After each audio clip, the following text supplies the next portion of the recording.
who've had a general introduction to arbitration law, and we were very keen to analyze the arbitration law as a research project.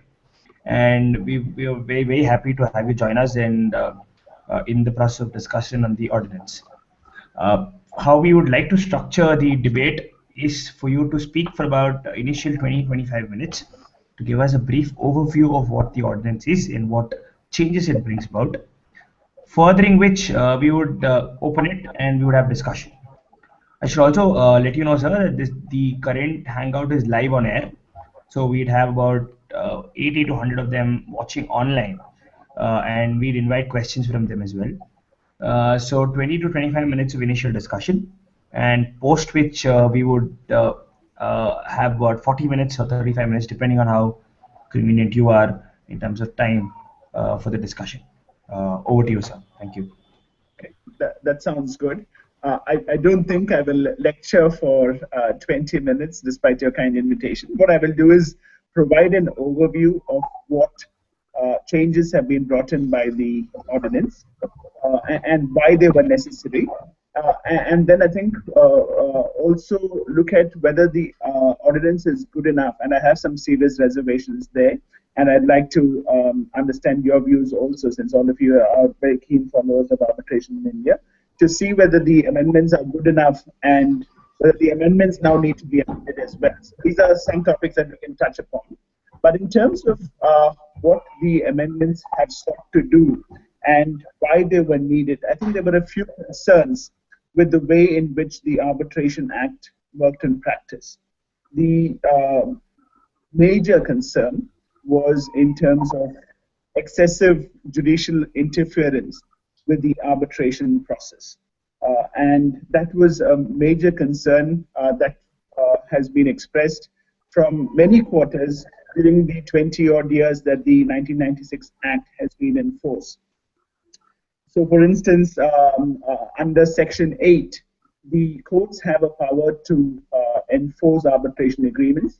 And if a party in violation of an arbitration agreement approaches the courts by means of filing a suit or by commencing other proceedings, the courts were required to enforce the arbitration agreement and ensure that parties respected and complied with the choice that they had made, and that was to arbitrate their disputes arising under any commercial transaction or agreement. What the courts unfortunately sought to do was they went into questions regarding whether or not an arbitration agreement was in existence, whether the arbitration agreement was valid, whether the parties before the court were the same as the parties to the arbitration agreement, whether or not there was a live dispute between the parties, whether the dispute was arbitrable in the first place, and so on. And this kind of inquiry evident when courts were asked to appoint arbitrators, which is a fairly simple function that was entrusted, well, actually not to the courts, but to the Chief Justice or a designate of the Chief Justice under the scheme of the Arbitration Act. The other area for judicial intervention, which was considered to be unwelcome, was in terms of how the Indian courts approached challenges to arbitration awards.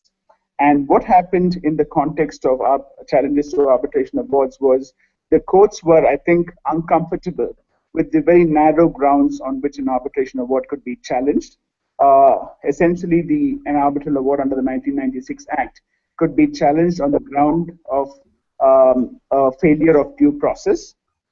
And on substantive grounds, the only ground on which the arbitral tribunal could intervene was by holding the arbitration award contrary to public policy.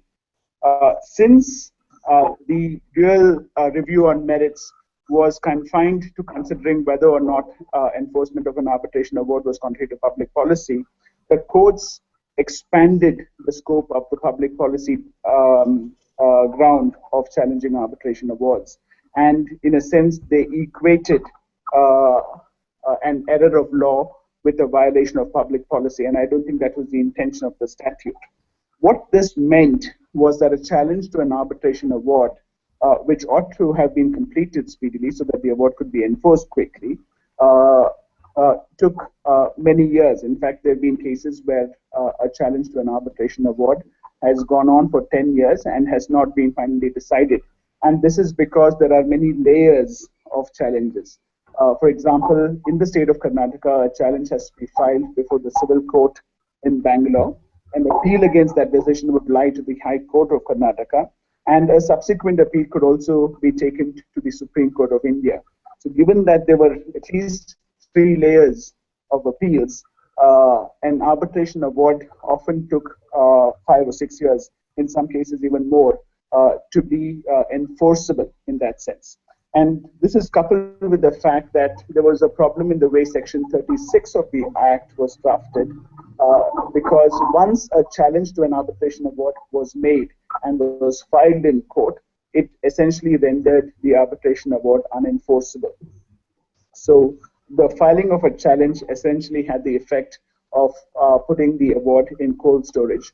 And a party, and I think it would be pretty much a very difficult task for a party which has succeeded in an arbitration not to see the fruits of that award and having to wait for a decade before it was able to essentially reap the benefits of the arbitration award. In some cases, by that time, the counterparty had probably gone out of business or had shifted its assets. And essentially what the party was led, the party which prevented the arbitration was left with was a paper decision. It's essentially some of these aspects which the amendments have sought to rectify in a sense. So the first motivation for bringing in these amendments was to streamline the process of judicial intervention in arbitration. The second underlying intention seems to have been to streamline the arbitration process itself. This is because concerns have been expressed time and again from a number of quarters, essentially, mainly by the users of arbitration, that arbitration in India takes just far too long. The arbitrators are probably not disciplined enough. Of course, and in this, they are probably, I think, counsel and arbitrations are also to blame. But it was impossible in most cases to complete an arbitration in a year. The intention was that arbitration would be a speedy and an effective means of dispute resolution. But the way it panned out in practice was that it was quite the opposite. And therefore, one big change introduced by the ordinance is to streamline the way arbitrations are conducted. And timeframes have now been introduced within which an arbitration has to be completed.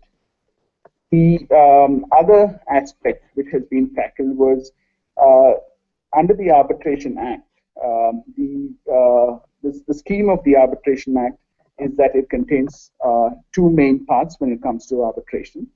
Part 1 provides a governing framework for arbitrations that are seated in India, that take place in India. And these could be either purely domestic arbitrations between 2 Indian parties, or this could be an arbitration between an Indian party and another party which has a foreign flavor. So this could be, for instance, a foreign incorporated company, or it could be a company whose central management and control was exercised outside India. And this was sufficient to give the arbitration an international flavor. In respect of both domestic arbitrations as well as international commercial arbitrations seated in India, Part 1 of the 1996 Act provided a governing framework, whereas Part 2 of the Arbitration Act was designed to ease enforcement of arbitration agreements and enforcement of arbitration awards in cases where the seat of arbitration is outside India. So if, for example, an arbitration is seated in Singapore, and despite that a party commences court proceedings in India, the courts were required to enforce the arbitration agreement and refer the parties to arbitration in Singapore under Section 45 of the Arbitration Act.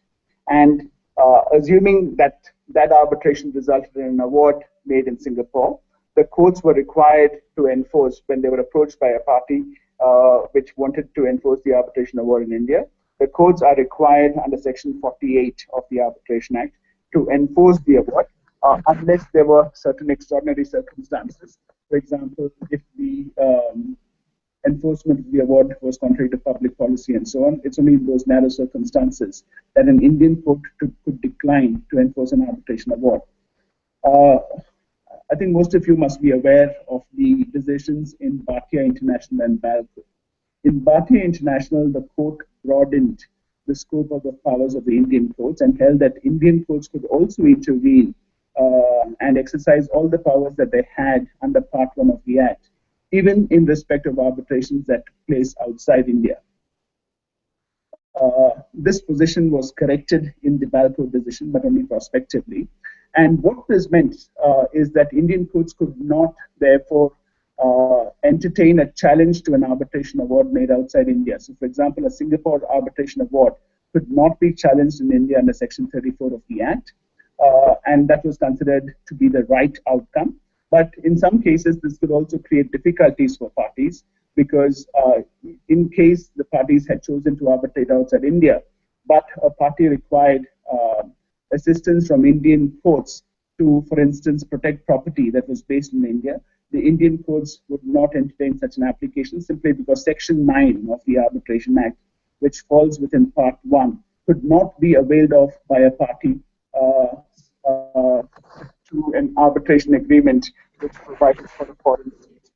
So the Balco decision both had welcome as well as unwelcome consequences, and therefore there was a little bit of tweaking that was required to ensure that whilst the Indian courts adopted a hands-off approach when it came to intervening or interfering in arbitrations outside India, they should at the same time do what they can to support an arbitration that goes on outside India, or support a party to an arbitration when good reasons existed for such support to be provided, despite the fact that the seat of arbitration was outside India.